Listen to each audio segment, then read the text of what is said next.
¿Cómo vas viviendo vos personalmente esta situación? Decíamos nosotros, este mes de diciembre cruzado en la agenda, por supuesto, con esta ley de la legalización del aborto. Y con mucha expectativa porque quienes venimos militando el derecho desde hace muchos años, la verdad que es una instancia muy esperada y sobre todo porque esta vez, por primera vez en la historia, tiene el respaldo del Poder Ejecutivo, que eso, bueno, te da otra base, otra fuerza.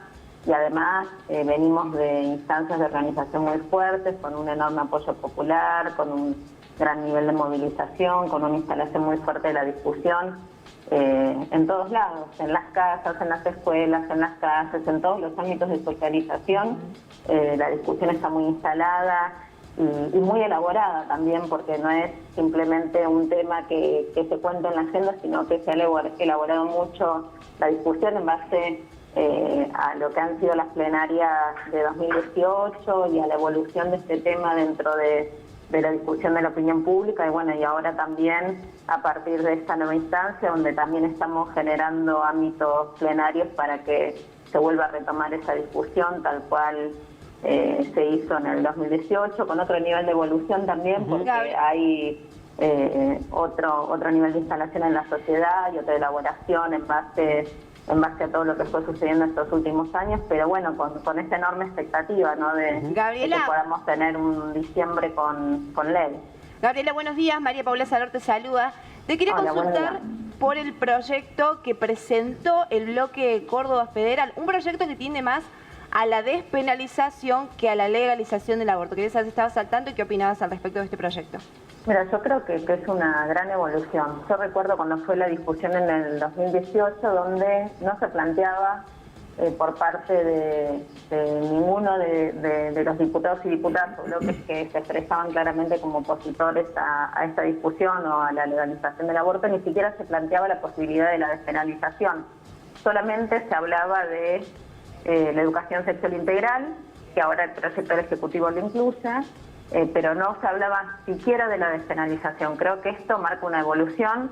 Hemos visto en los avances de las discusiones en las plenarias que muchos diputados y diputadas que anteriormente se oponían taxativamente a avanzar en ese sentido, ahora están hablando de la despenalización. Creo que es una evolución, creo que suma la discusión, lo pusieron en consideración también para que sea parte de los proyectos que se toman a la vista para llevar adelante el dictamen, y creo que también es un nuevo posicionamiento que abre otros canales de discusión que para nosotros son todos muy valorables y marcan también un nuevo camino distinto con nuevos espacios de diálogo que se abren que antes no estaban. Gabriela, y se espera que finalmente el 10 de diciembre obtenga media sanción en la Cámara Baja. ¿Qué pensás que va a pasar cuando el proyecto pase al Senado?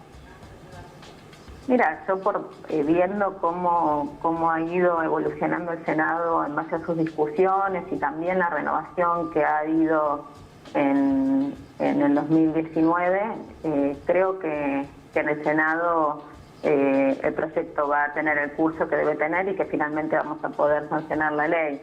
Creo que hay discusiones que se están dando a otro nivel en el Senado de las que se tuvieron en el año 2018. Creo que hay una renovación muy interesante, donde hay varias senadoras feministas, donde hay nuevos senadores que vienen de otra generación, donde estas discusiones también ya las han dado dentro de sus organizaciones de base, porque también hay una característica que tiene ahora el Senado que históricamente no la había tenido, que es que dirigentes de organizaciones de base ahora son senadores nacionales, no vienen de la superestructura de la política, sino que vienen de otras trayectorias, de otros recorridos y conocen las realidades de las mujeres en los territorios, de las personas con capacidades que están en los territorios, saben que esto efectivamente sucede y que es muy necesario que el Estado acompañe, que el Estado esté presente, y además teniendo en cuenta por sobre todas las cosas que el Ejecutivo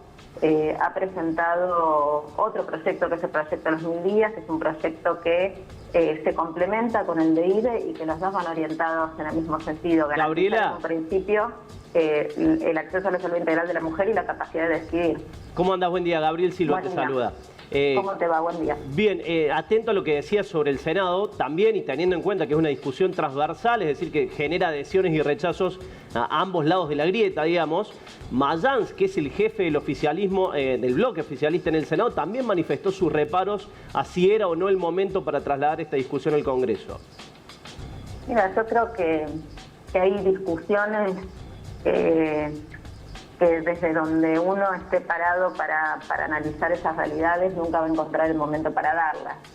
Y yo creo que hay un camino que hemos transitado las mujeres, las disidencias, las personas con capacidad de gestar en términos generales que requiere que esto suceda, que esta discusión se dé y que podamos avanzar en la consecución de este derecho, porque tiene que ver también con la profundización de la democracia. Yo recuerdo cuando fue la discusión de matrimonio igualitario también se plantearon argumentos similares, ¿no? No es momento, la sociedad no está preparada, culturalmente no estamos listos para dar este tipo de discusiones. Lo mismo me contaba mi papá que sucedió con divorcio en la década del 80. Con divorcio vincular y sin embargo sucedió y nos hizo mejor como sociedad y nos hizo entender muchas otras cosas y nos hizo empezar a comprender que todos tenemos los mismos derechos y que también como tenemos las mismas responsabilidades podemos acceder a los mismos derechos y que este tipo de leyes profundizan la democracia y nos hacen una sociedad más igualitaria. Y yo creo que de eso se trata. Quizás hay muchos que no los comprendan en este momento, pero en la evolución de los años se van a dar cuenta que lo que están haciendo es dejar un país mejor para las próximas generaciones, porque esto no se trata de una ley para la coyuntura, se trata de una ley que tiene una mirada hacia adelante, como en realidad deberían ser todas las leyes. Uno no hace las leyes simplemente para el momento, sino pensando en el país que quiere construir. Bueno, esta ley se trata de eso.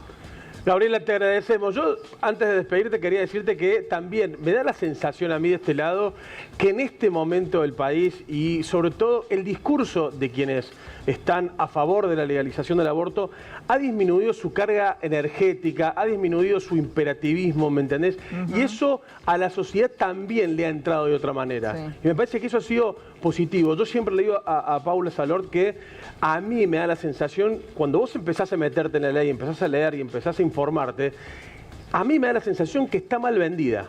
Si te lo tuviese que decir en términos marketineros, está mal vendida. La sociedad no conoce en su totalidad cuál es la profundización y cuál es el alcance que tiene esta ley, desde mi punto de vista, ¿no?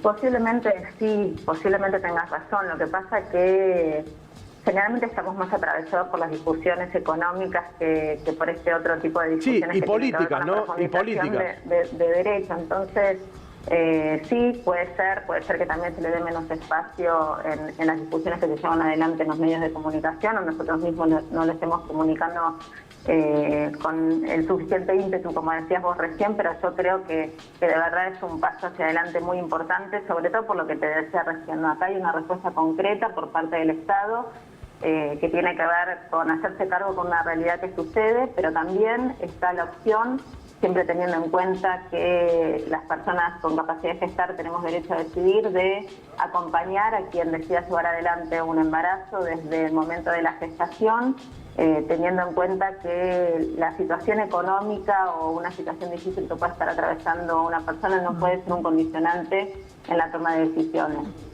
Para que no sea un condicionante tiene que estar el Estado. Entonces, si querés ser papá, mamá, está el acompañamiento por parte del Estado, si no querés serlo también, porque ese es el rol que el Estado debe asumir.